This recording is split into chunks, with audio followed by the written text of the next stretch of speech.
Want help to grow your business? Download Bryn, the world's first business advisor in your pocket.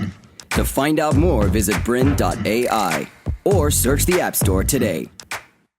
Hi, I'm Dale Beaumont and welcome to Secrets Exposed. This is the show that takes you up close and personal with world-leading business experts. And our topic for this interview is how to develop an advisory board for your business. That coming up in just a moment.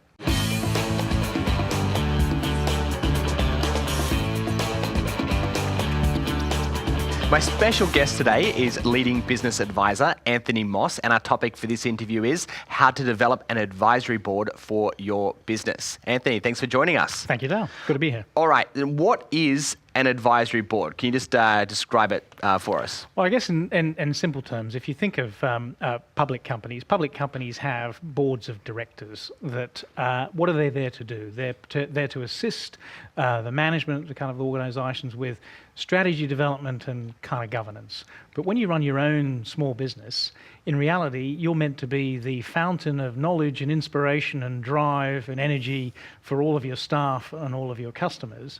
But in fact, wouldn't it be helpful for us to be able to have a network of experienced experts that understand kind of what we're trying to achieve with our business and kind of help make sure that we're always focused? So an advisory board is like a board of directors, but without that legal relationship. There is no legal relationship for an advisory board. They are there purely to advise, not to direct. Okay, so and anyone can do this, right? Any size business, even if you just have one or two people, you're Absolutely. a solopreneur. So an advisory board can be one person. It could be your business coach, might be part of your kind of advisory board, through to 3-4 people could be on your kind of advisory board. And I kind of think that as businesses grow, then they tend to add and indeed change their advisory board. So one of the advantages of an advisory board is it's completely flexible and completely determined by the owner of the business. And you can do it at any stage, right? When it's just a seed in the ground, or maybe you're in the startup phase, or you might even be in business for 20 years. You can add this at any time. At any time. And it really is designed to assist the owner to make sure that they can get up the curve faster in terms of their growth strategy, make sure that they're aware of blind spots that they might not be thinking about, and also provide them a network of other contacts and advisors that can assist their business too. Okay, great. You've mentioned most of them, but just maybe if we could put them all in one list. What are the benefits? Why would I, as a business owner, set up a board of advisors? Because you are aware of the fact that you know what you know in terms of a market, right? But I don't know what I don't know, right? But I don't know what I don't know, exactly right. And if you are open enough to realize that if somebody can help me to get to see and to understand what I don't know, that might actually help my business and help me achieve my goals in my business more swiftly.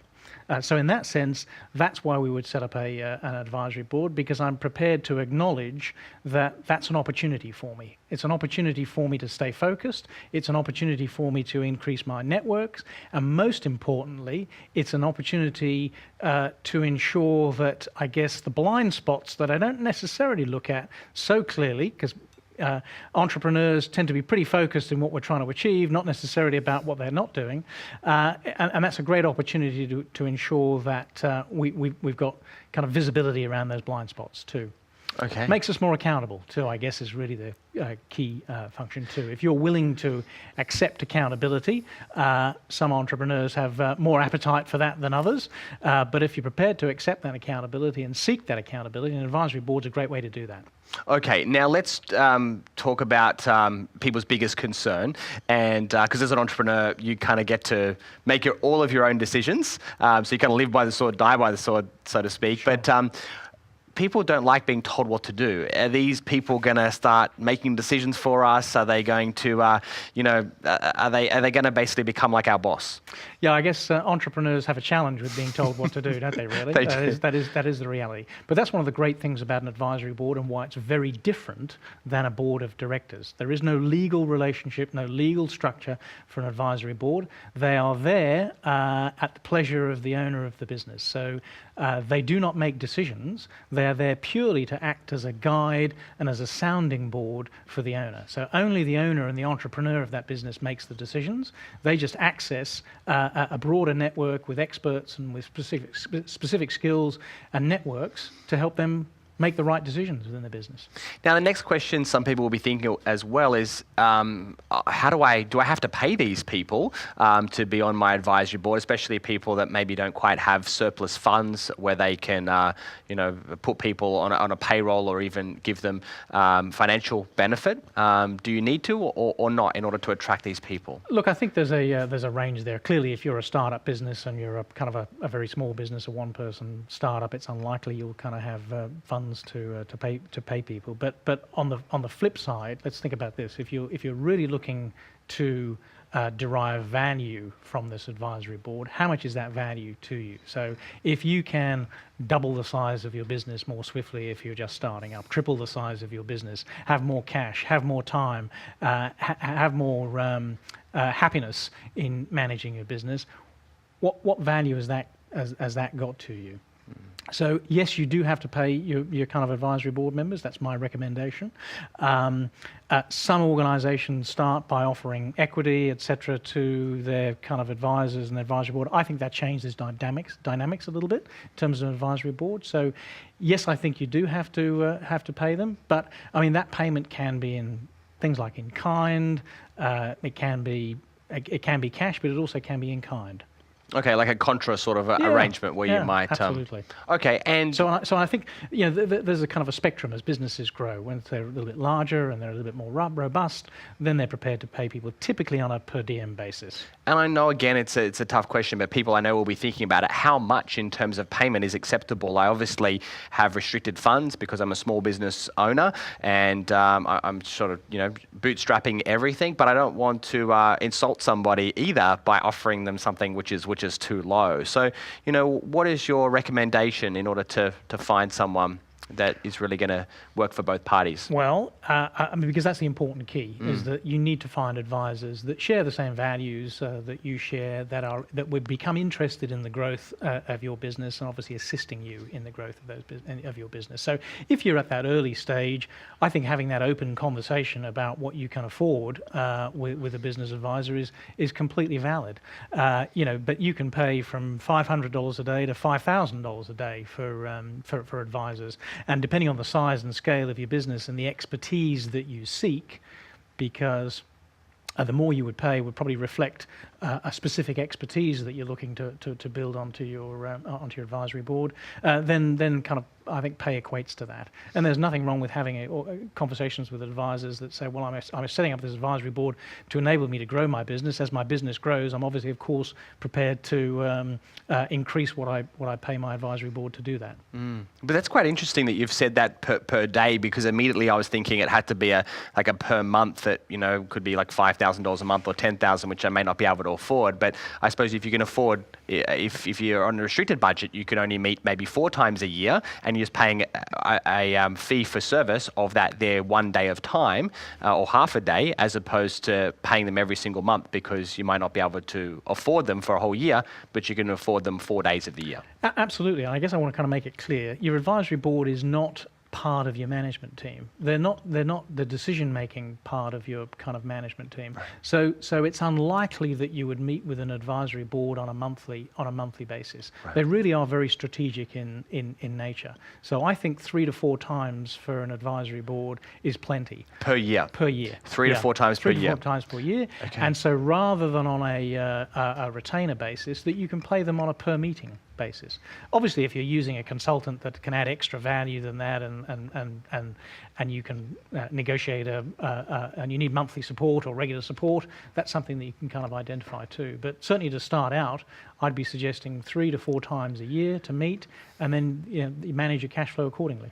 So it can be really cost effective if you've got 3 people, say 3 times a year, and you're paying them $1,000 per day. Absolutely. That's really $9,000 for the entire year, and you might pick up some absolute gems that could totally transform your business. That's right. It's not about paying people a certain monthly fee, because you use them maybe every single week or every single month, just a few times a year. That's absolutely right. And I think, you have to have that open conversation with your advisory board around what is your ability to pay. And I think that's fair and reasonable. And those that aren't interested in being part of your advisory board because they're not paying enough probably aren't the right people that should be on your advisory board anyway. Okay, great. We're going to take a short break, and when we get back, got a whole bunch more questions. We're going to talk about how to find these people. We'll also talk about whether we should find people that already have knowledge of our particular industry, which is something that I definitely want to know. We'll also talk a bit about how to actually run the meetings in an efficient way, and we're also going to talk about other ways in which you could use your advisory board as opposed to just meetings. So all of that coming up after this short break. Welcome back. We're talking with Anthony Moss, and our topic for this interview is how to develop an advisory board for your business. Part 2, and we're going to continue on with our questions. The first one is, what are the first steps? So if I've decided I'm going to do this, what's the best place to start? Well, obviously the first place to start is to determine what you want from this advisory board. What are you really looking for? Are you looking for accountability? Are you looking to increase your networks in your industry? Are you looking for specific expertise from industry players? So once you've made that determination, and certainly if you're in that startup phase, then you might only be able to achieve one of those objectives. When you're a little bit larger, then you can obviously develop your advisory board so that you can cover all of those different aspects that you're trying to achieve. So step 1 is once you've made the determination of what am I looking to achieve from this advisory board is then obviously finding those networks. And the best way to do that is in fact through your kind of existing networks. It's pretty important that who you bring on your advisory board is recommended to you, because the nature of an advisory board is such that you're going to share key information about your business, key information about your challenges in running your business, key information maybe about even some of the staff that you have in your organization. So it's got to be pretty important that person that comes onto your advisory board shares the values that you have, understands what you want to achieve with the advisory board and what you want to achieve with the business more specifically, and has an interest in that, has a motivation to assist you to achieve that. Where do you start? You start by, I guess, approaching your existing networks. Who are your current advisors? So, for example, if you need somebody that has specific industry expertise, that's probably an easier one to approach because I guess we kind of know who all those are, so we can reach out to those people directly. But if you're looking for general finance assistance, for example, or if you're looking for marketing assistance, you kind of need to reach out to your existing networks and say, who are the really great people in this industry that aren't going to be interested in competing with me, but might actually be interested in sharing my vision for the business that I've got.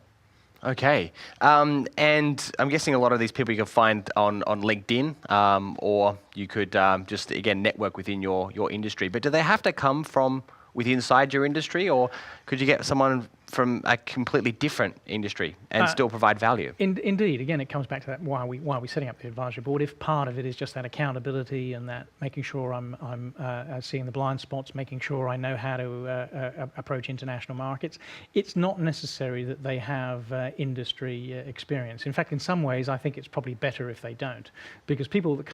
To continue enjoying this presentation, download Brin, the world's first business advisor in your pocket. To find out more, visit brin.ai or search the App Store today.